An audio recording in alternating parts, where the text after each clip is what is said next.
The front camera on the Galaxy Tab has only 2 and the back camera has 5 megapixels. There's no flash, but there are already tablets out there that don't have flash, so this is not a huge minus. It takes about a second for the camera app to start and just a little bit more to take the first photo. The interface is pretty simple and straightforward. The button to switch between the cameras is right there below the shutter. Other things are right there as well. You have a few effects and a timer. There's also a beauty face, which will basically make you look more beautiful than you actually are. Isn't that nice?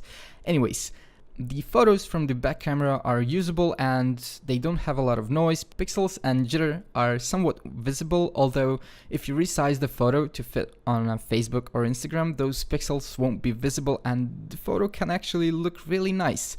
The problem is with the white balance, as the sky gets overexposed and destroyed while the shadows look too dark. Still, this is good for family or a tourist photo. You can even get some macro details. The colors also look good, that is in daylight at least, because at night the color balance is a bit off and you will usually end up with the yellowish or reddish photos. The photos will still look okay nonetheless, and they are usable, but they will have some noise and can be blurry. Also, the flare effect from the lights is minimal. The back camera also takes video at 720p at 29 frames per second, and in daylight the video usually looks good, although it's a bit shaky, so don't walk around too much with it.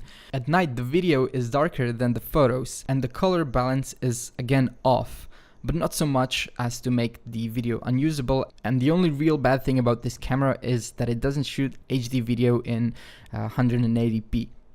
Now, the front camera gives visibly worse photos. The details aren't as sharp and everything is a bit blurry. Also, the lens angle is not super wide, so don't expect to fit 10 of your friends into a selfie. The sky will be ruined and the shadows will be too dark, like on the front camera. And at night, the photos don't look that bad, although they do lack some sharpness and the color balance is again off.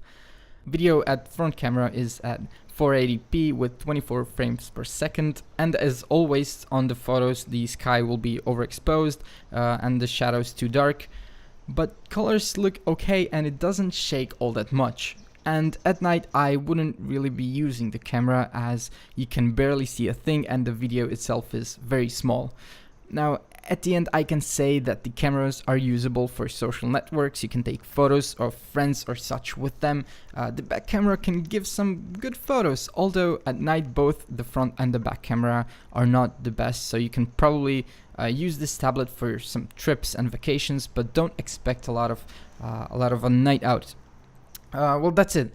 Like the video if it helped you out, subscribe. If you have any questions, ask us in the comments. Also find us on Facebook, Instagram, Twitter, and thanks for watching.